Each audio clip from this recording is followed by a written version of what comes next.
ఎక్కడెక్కడి చిట్టి గువ్వలు యాడ నుంచో గోరు వంకలు కాలేజీ క్యాంపస్ లో నా నాట్యం చేసేనే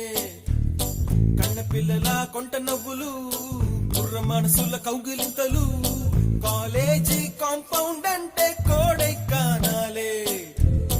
కోర్సు ముగిసే రోజు వరకు తుల్లిపడిన కుర్ర ఎదలో